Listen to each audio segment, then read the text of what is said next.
نے سورہ نساء مکمل تلاوت کی ہے اور سورہ مائدہ کا کچھ حصہ۔ اس میں اللہ عز و جل کے بہت اہم پیغامات گھریلو زندگی کے متعلق شروع میں آئے ہوئے ہیں۔ عورتوں کے متعلق جیسے کہ کل میں نے عرض کیا تھا، کچھ عورتیں ایسی ہیں جو تم پر حرام کی گئی ہیں ہمیشہ ہمیش کے لیے، ان سے کبھی نکاح نہیں ہو سکتا۔ ان کا بیان ہے۔ وہ کون سی عورتیں ہیں؟ اللہ تعالیٰ فرماتا ہے حرمت علیکم امہاتکم و بناتکم و اخواتکم و عماتکم و خالاتکم، یہاں تک تمہارے اوپر تمہاری مائیں حرام ہیں، ماں سے کبھی نکاح نہیں کر سکتا، اور تمہاری بہنیں تمہارے لیے حرام ہیں، مائیں حرام ہیں، بہنیں حرام ہیں، بیٹیاں تمہارے اوپر حرام ہیں، اپنی بیٹی سے کوئی نکاح نہیں کر سکتا۔ تمہاری پھوپھیاں اور تمہاری خالائیں، یہ وہ جو ابد الآباد ہمیشہ ہمیش کے لیے تم پر حرام ہیں، ان کو محرم عورتیں کہا جاتا ہے۔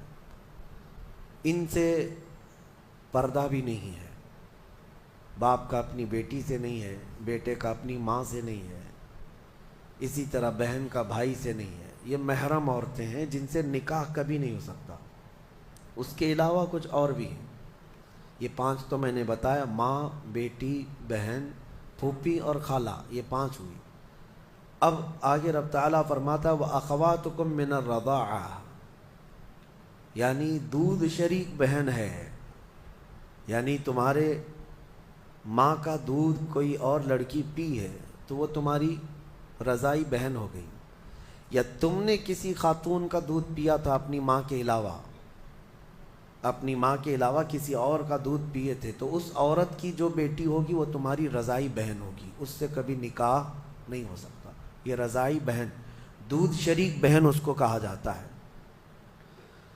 پھر 7ویں نمبر پر وَأُمَّهَاتُ نِسَائِكُمْ، اور تمہاری بیویوں کی مائیں یعنی ساس سے کبھی نکاح نہیں ہو سکتا، حتیٰ کہ اگر تمہاری بیوی کو تم نے طلاق دے دیا، ختم ہو گئی، یا پھر انتقال بھی ہو گیا بیوی کا، تب بھی اس بیوی کی ماں سے کبھی نکاح تمہارا جائز نہیں ہے، وہ ماں کے درجے میں ہو گئی، کیونکہ ماں اور بیٹی کو نکاح میں جمع کرنا جائز نہیں ہے۔ وَرَبَائِبُكُمُ اللَّاتِي فِي حُجُورِكُم مِّن نِّسَائِكُمُ اللَّاتِي دَخَلْتُم بِهِنَّ، یا پھر وہ لڑکی جو تمہاری خود کی تو نہیں ہے لیکن تمہاری بیوی کی لڑکی ہے، یعنی کسی اور شوہر سے ہوئی ہوگی، اس لڑکی کے ساتھ نکاح بھی تمہارا کبھی جائز نہیں ہوگا۔